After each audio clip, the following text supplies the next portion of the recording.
جب آسمان پھٹ جائے گا اور جب تارے جھڑ پڑیں گے اور جب سمندر ابل پڑیں گے اور جب قبریں اکھیڑ دی جائیں گی، تب ہر شخص معلوم کر لے گا کہ اس نے آگے کیا بھیجا تھا اور پیچھے کیا چھوڑا۔ اے انسان، تجھ کو اپنے رب کریم کے بارے میں کس چیز نے دھوکہ دیا؟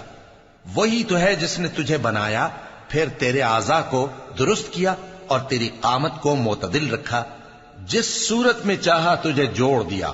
مگر افسوس تم لوگ جزا کو جھٹلاتے ہو، حالانکہ تم پر نگہبان مقرر ہیں، یعنی معزز کاتبین۔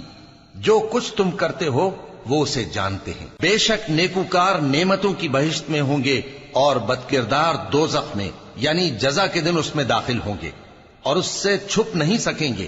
اور تمہیں کیا معلوم کہ جزا کا دن کیسا ہے؟ پھر تمہیں کیا معلوم کہ جزا کا دن کیسا ہے؟ جس روز کوئی کسی کے کچھ بے شک دوزخ گھات میں ہے، یعنی سرکشوں کے لیے کہ ان کا وہی ٹھکانہ ہے، اس میں وہ صدیوں پڑے رہیں گے۔ وہاں نہ ٹھنڈک کا مزہ چکھیں گے، نہ کچھ پینا نصیب ہوگا مگر کھولتا پانی اور بدبودار پیپ۔ یہ بدلہ ہے ان کے اعمال کے موافق۔ یہ لوگ حساب آخرت کی امید ہی نہیں رکھتے تھے اور ہماری آیتوں کو مسلسل جھٹلاتے رہتے تھے، اور ہم نے ہر چیز کو لکھ کر محفوظ کر رکھا ہے۔ سو اب مزہ چکھو، ہم تم پر عذاب ہی بڑھاتے جائیں گے۔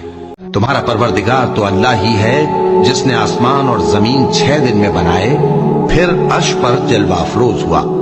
وہی ہر ایک کام کا انتظام کرتا ہے، کوئی اس کے پاس اس کی اجازت حاصل کیے بغیر کسی کی سفارش نہیں کر سکتا۔